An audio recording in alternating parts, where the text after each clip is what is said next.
Bueno, pues buenas tardes y muchas gracias por permitirme hacer la intervención en castellano. A lo largo de las intervenciones de esta mañana se han hecho mención de algunas normas que se han aprobado en el Estado español en relación con... Perdón. Con la población LGTB. A lo largo de mi intervención, permítanme que haga un recorrido por toda la normativa para terminar en los efectos que ésta está teniendo, no solo en la negociación colectiva, sino también en una herramienta que puso de relieve la Ley de Igualdad, que son los planes de igualdad dentro de las empresas. Bueno, nuestra normativa en España comienza en los años 50 con la Ley de Vagos y Maleantes, que calificaba a los homosexuales como un peligro para la sociedad. Esta ley fue sustituida en los años 70 por la Ley de Peligrosidad y Rehabilitación Social y que fue derogada en los años 90, concretamente en 1995.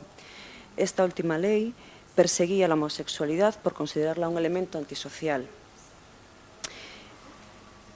Pero ya en los años 70 comienzan a organizarse las primeras protestas contra esta ley de peligrosidad y tras la muerte de Franco las personas LGTB pelean por la despenalización de la homosexualidad y también por conseguir la legalización de las asociaciones existentes, algo que no se consigue hasta los años 80.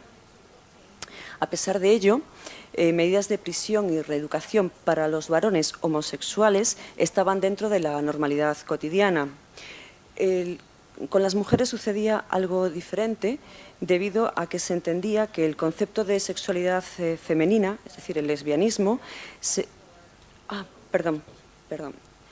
el lesbianismo se consideraba un mero comportamiento desviado a solucionar mediante matrimonios forzados o asesoramiento religioso.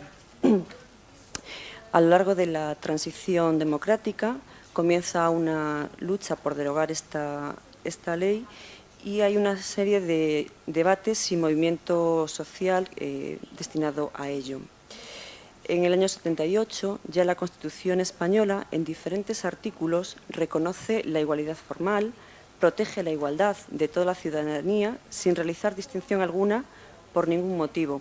Protege la dignidad de las personas y garantiza el derecho al honor, la intimidad personal y la propia imagen. Esto supone que la Ley de Peligrosidad y Rehabilitación Social sea modificada paulatinamente hasta su desaparición en 1995, que es cuando se reforma el Código Penal en aquellos artículos que hacían referencia a la orientación sexual, regulando los derechos formales de las personas y protegiendo la discriminación de homosexuales y lesbianas.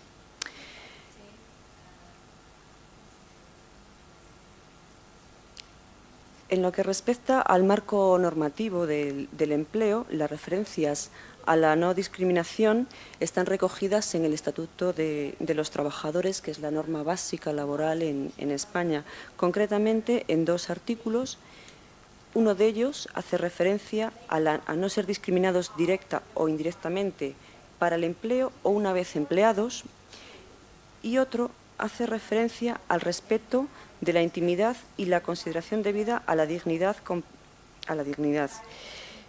Cabe decir que este último artículo es efecto de la entrada en vigor de la Ley Orgánica para la Igualdad Efectiva de Mujeres y Hombres en 2007.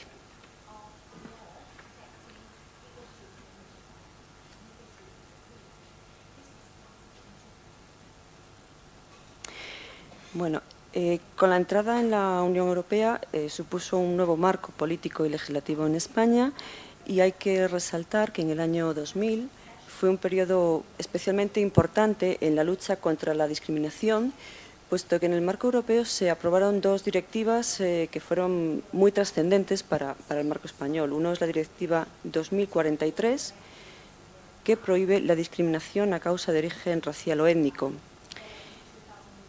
y la otra es la Directiva 2078, que prohíbe la discriminación en el empleo y la ocupación por motivos de religión, creencias, discapacidad, edad u orientación sexual. El resultado de la aprobación de estas dos directivas es que en España se aprobó la Ley de Medidas Fiscales, Administrativas y de Orden Social, que recogen las pautas para la aplicación del principio de igualdad de trato.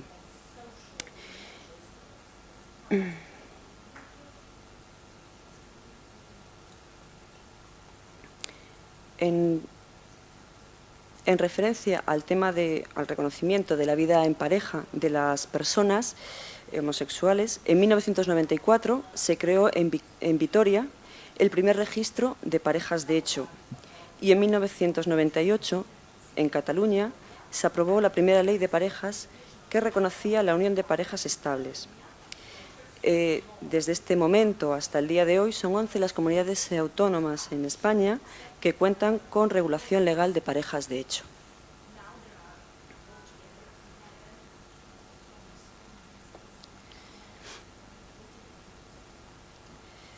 Después de las elecciones de 2004, cuando accede al gobierno el Partido Socialista, se trabaja por materializar algunas de las promesas electorales que se habían realizado, y los resultados se materializan en dos leyes. Una de ellas es la Ley 13/2005, que modifica el Código Civil en materia de derecho a contraer matrimonio, y que además esta ley implica el reconocimiento de la igualdad de derechos respecto a las sucesiones.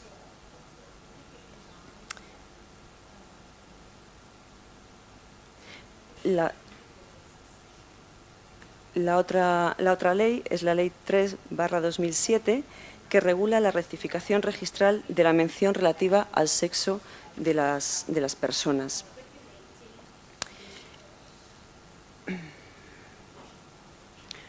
Otro avance legislativo fue el reconocimiento de la diversidad afectivo-sexual.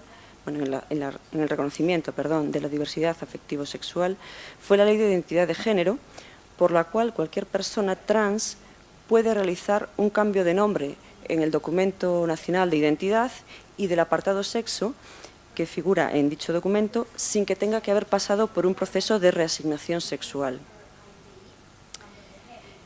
Esta medida ha supuesto una cierta liberación para las personas trans que no desean intervenciones quirúrgicas, pero sí desean vivir conforme al género al que sienten pertenecer.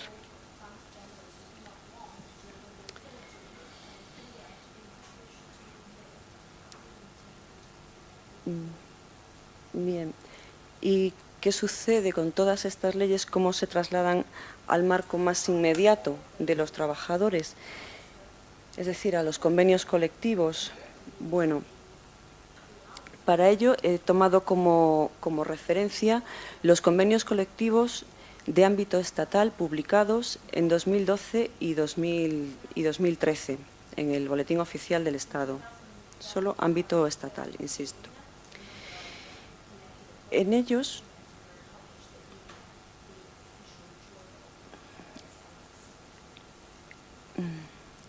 encontramos que las disposiciones que afectan a las parejas constituidas en matrimonio son de aplicación a cualquier matrimonio, independientemente del género de cada una de las personas.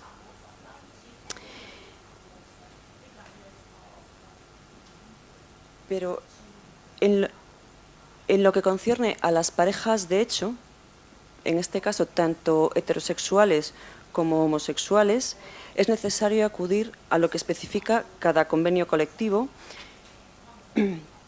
bien sea de sector o de empresa, para saber si se reconocen estos derechos a las personas que han optado por esta forma de convivencia.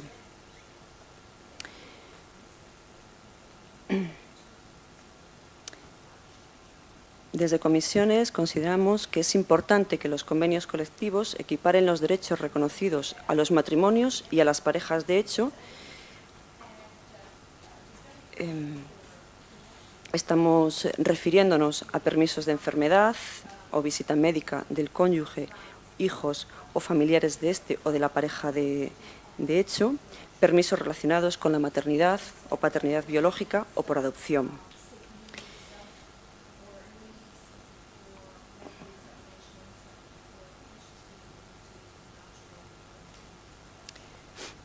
En caso de no ser reconocidos, se estaría dejando al margen de la conciliación de la vida familiar y laboral aquellas personas que hayan optado por constituirse como parejas de hecho.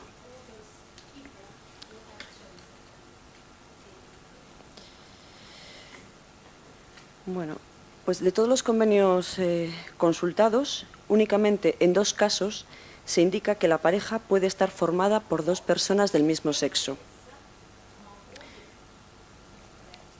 Corresponden ambos artículos a convenios de empresa.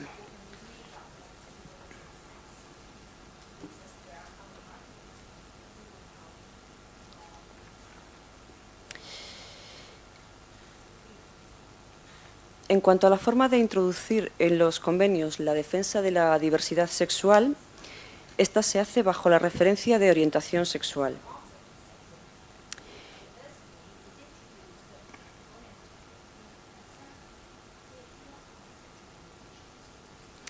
En los convenios consultados se han detectado 3 posibilidades que no son excluyentes.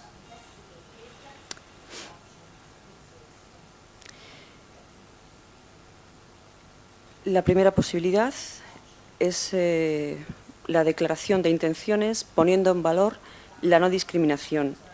Solo se ha localizado un caso y que corresponde a un convenio de empresa.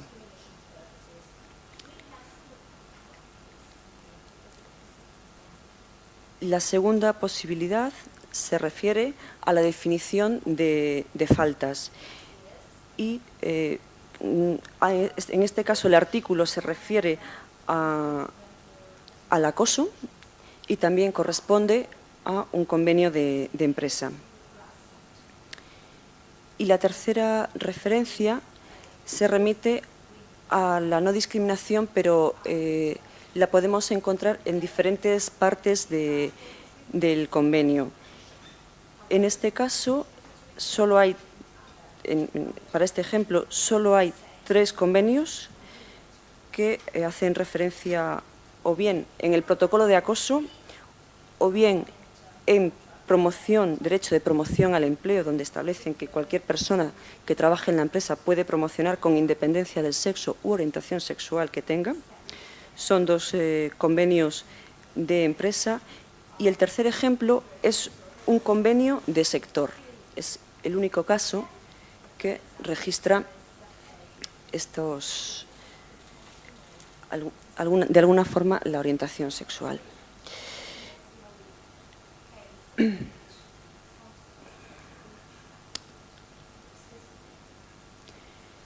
Como les decía anteriormente, en 2007 entró en vigor la Ley para la Igualdad Efectiva entre Mujeres y Hombres y esta ley introduce una herramienta dentro del ámbito laboral para lograr esa igualdad. Estos son los planes de igualdad que la ley define como un conjunto ordenado de medidas tendentes a alcanzar la igualdad de trato y de oportunidades entre mujeres y hombres y a eliminar la discriminación por razón de sexo.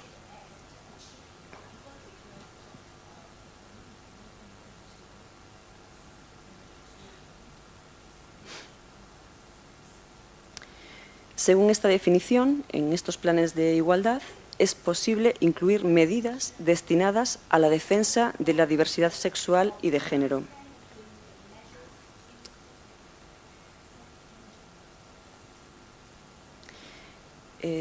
De los planes de igualdad que hemos registrado en la Secretaría de la Mujer a lo largo de 2013, que ascienden a 32, únicamente en 8 se puede encontrar alguna referencia en diferentes capítulos del plan.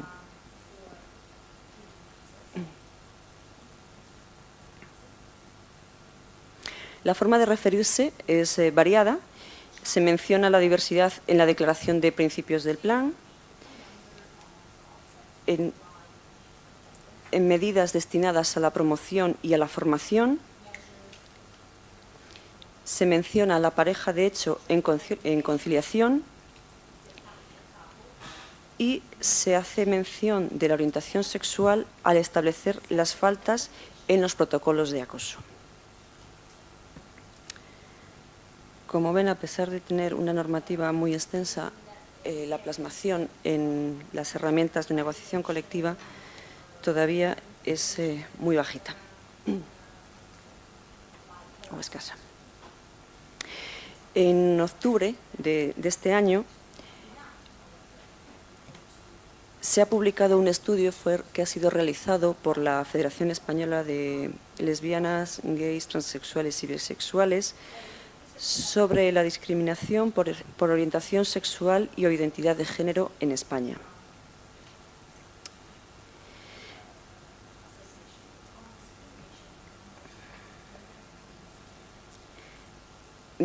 Aunque esta investigación no ha sido realizada con una muestra representativa de la población LGTB, sí se puede considerar una aproximación muy significativa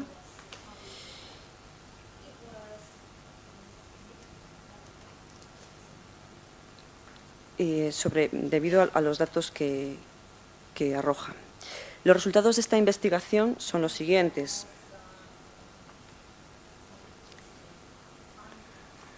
La discriminación por motivos de orientación sexual e identidad de género se sigue produciendo en España en todos los ámbitos de prestación de servicios.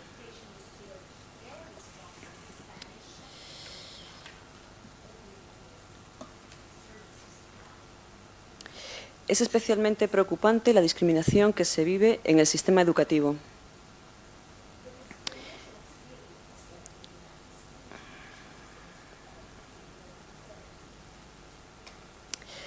Numerosas personas siguen percibiendo que la revelación de su orientación sexual o su identidad de género es un riesgo de discriminación. La llamada salida del armario, por tanto, no es fácil para estas personas.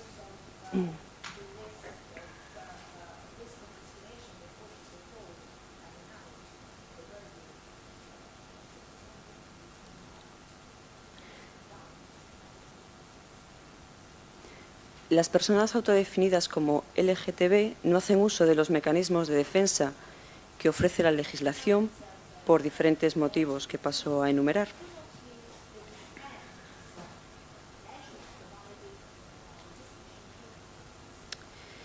Consideran que no existe pleno conocimiento de los derechos existentes.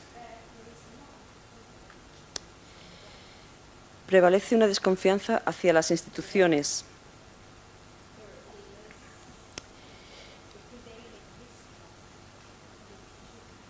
La demanda de ayuda implica una visualización que no todas las personas LGTB están preparadas para afrontar.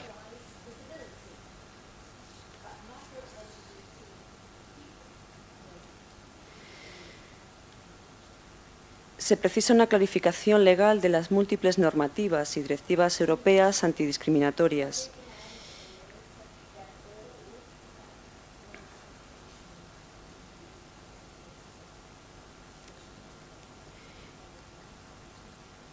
Y por último, hay algunos sectores de la población LGTB que muestran un especial grado de vulnerabilidad. En general, las mujeres, los grupos de personas transexuales y las personas afectadas por VIH.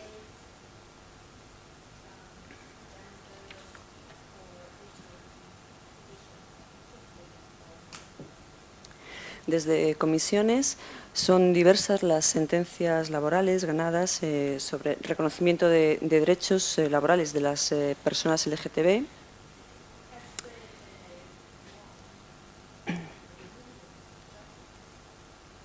A pesar que la última reforma laboral, al ampliar las causas de despido por una parte y de regular la protección de los trabajadores por otro, da una mayor impunidad a la discriminación homófoba en el trabajo.